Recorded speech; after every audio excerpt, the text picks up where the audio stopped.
Olá! Os direitos fundamentais são os direitos mais importantes que um ordenamento jurídico reconhece a todos os seus cidadãos para que possuam uma existência digna.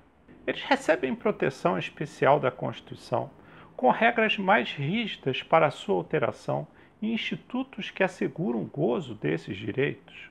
Os direitos fundamentais possuem, portanto, duas dimensões de natureza cumulativa: a dimensão subjetiva e a dimensão objetiva. Na dimensão subjetiva, os direitos fundamentais são autênticos direitos subjetivos, havendo um credor, que é o indivíduo, um devedor, que pode ser o Estado ou um particular, e um vínculo jurídico obrigacional, de modo que os indivíduos podem exigir uma ação positiva ou negativa tanto do Estado quanto dos demais cidadãos, de maneira a ver respeitados os seus direitos fundamentais. Então, atenção! Os direitos fundamentais não possuem eficácia apenas vertical em relação ao poder público, mas também horizontal perante os demais particulares, que igualmente são sujeitos passivos desses direitos, mormente os denominados direitos fundamentais de defesa, que eu tratarei mais adiante. Aliás, sobre a eficácia horizontal dos direitos fundamentais, eu recomendo que você assista ao meu vídeo sobre direito civil constitucional, que eu estou deixando na descrição. Por sua vez, na dimensão objetiva, tais direitos são encarados como valores fundamentais de uma sociedade e que são incorporados como princípios básicos da ordem constitucional, servindo como elementos importantes na interpretação e na aplicação do direito. Com efeito, as normas de direitos fundamentais são um ponto de encontro entre o direito e a moral, constituindo-se na tradução jurídica dos valores morais de uma sociedade num determinado momento histórico. As garantias fundamentais são os instrumentos criados para a proteção, reparação ou restabelecimento de um direito fundamental. São remédios jurídicos como o direito de resposta, o direito de petição, o habeas corpus, o habeas data, dentre outros. Por sua vez, as expressões direitos humanos e direitos fundamentais são frequentemente utilizadas como sinônimos, mas não são a mesma coisa. Com efeito, o termo direitos humanos é utilizado para definir os direitos que são válidos para todos os povos e em todos os tempos, como os que constam na Declaração Universal dos Direitos do Homem, por exemplo. Por outro lado, os direitos fundamentais são os direitos que um determinado país considera essenciais para os seus cidadãos e que estão previstos em sua Constituição. No Brasil, a nossa Constituição possui um amplo catálogo de direitos fundamentais e que constam no seu título 2, denominado Dos Direitos e Garantias Fundamentais, sendo ali mencionados sucessivamente os direitos individuais e coletivos, os direitos sociais, os direitos da nacionalidade e os direitos políticos. Mas ela abre a possibilidade para que novos direitos fundamentais sejam incorporados ao nosso ordenamento, através de outras fontes jurídicas, pois, como afirma o parágrafo 2º do artigo 5º, os direitos e garantias expressos nesta Constituição não excluem outros decorrentes do regime dos princípios por ela adotados, ou dos tratados internacionais em que a República Federativa do Brasil seja parte.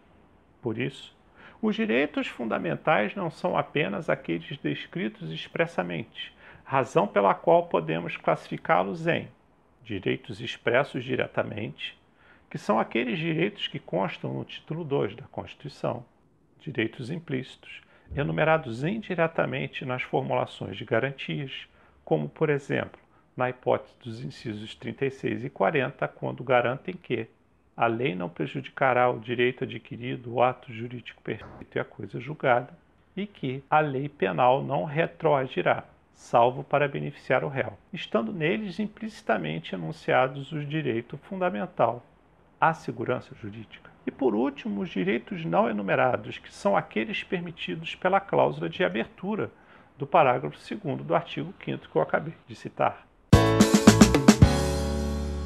Cada direito fundamental possui uma função própria. Podemos agrupá-los em 3 formas distintas de serventia. Temos assim os direitos fundamentais de defesa, os direitos prestacionais e os direitos de participação. Os direitos de defesa impõem ao Estado e aos indivíduos um dever de abstenção, de não intromissão no espaço de autodeterminação do indivíduo. São exemplos o direito a não ser obrigado a agir ou deixar de agir senão em virtude de lei, os direitos à liberdade de manifestação de pensamento, crença e culto religioso, o direito à intimidade, o sigilo de comunicações, a liberdade de associação para fins lícitos, dentre outros. Existem também os direitos fundamentais com a função prestacional, isto é, são direitos que exigem que o Estado atue para reduzir desigualdades. Eles se referem a uma exigência de prestação positiva e não de uma opção, correspondendo a uma obrigação de dar ou de fazer.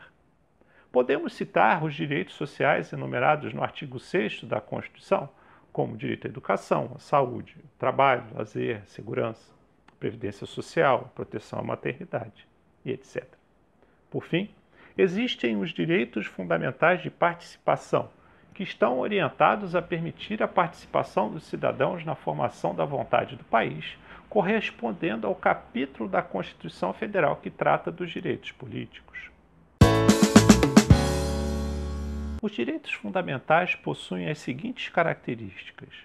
A primeira é a da inviolabilidade, que não admite o desrespeito por nenhuma autoridade ou lei infraconstitucional, sob pena de responsabilização civil, penal ou administrativa. A segunda é a da inalienabilidade, em que o seu titular não tem o poder de negociá-los nem de transferi-los, pois não são meros direitos pessoais, mas direitos que são de interesse de toda a coletividade. Por isso, não se pode vender um órgão humano mesmo com a concordância do vendedor. Daí porque os direitos são também irrenunciáveis, tendo como exemplo a proibição da eutanásia, visto que o direito à vida é irrenunciável.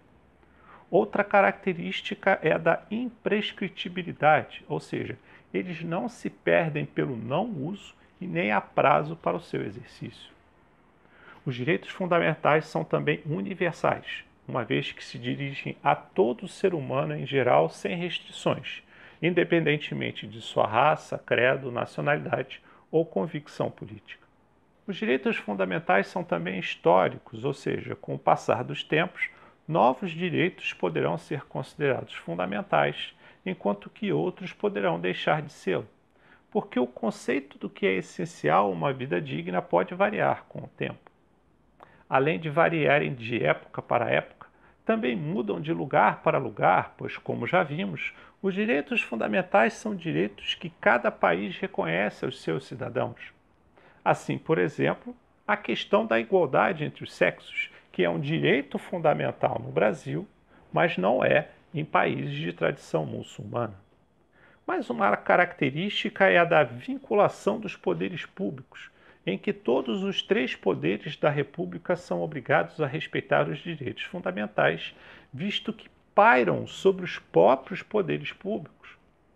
Quanto ao poder legislativo, ele deve respeitar os direitos fundamentais como limites ao legislar, além de possuir o dever de regulamentá-los quando alguns deles dependam de normatização legislativa, sendo que, em caso de inércia, poderá ser proposta uma ação direta de inconstitucionalidade por omissão ou um mandado de injunção para suprir. Por sua vez, o Poder Executivo deve interpretar e aplicar as leis segundo os direitos fundamentais, estando sujeito à invalidação de seus atos caso atuem em sentido contrário. Por último, o Poder Judiciário, cuja tarefa primordial é precisamente a de defender os direitos fundamentais, tanto anulando atos violadores quanto recusando aplicar regras que não se conformem com seus preceitos. Os direitos fundamentais também possuem, conforme parágrafo 1º do artigo 5º, outra característica que é o da aplicabilidade imediata, isto é, mesmo inexistindo lei regulamentadora, eles deverão ser aplicados pelo Estado e pelos particulares imediatamente. Finalmente, apesar de serem importantíssimos, os direitos fundamentais são relativos, pois encontram limitações nos direitos das outras pessoas. Inúmeros problemas surgem sobre como conter os direitos fundamentais sem violá-los. razão pela qual eu te convido para assistir aos meus 2 próximos vídeos sobre o assunto: as restrições aos direitos fundamentais e o princípio da proporcionalidade. Muito obrigado pela sua atenção. Fiquem com Deus. Eu espero vocês no nosso próximo encontro. Porque o conceito do que é essencial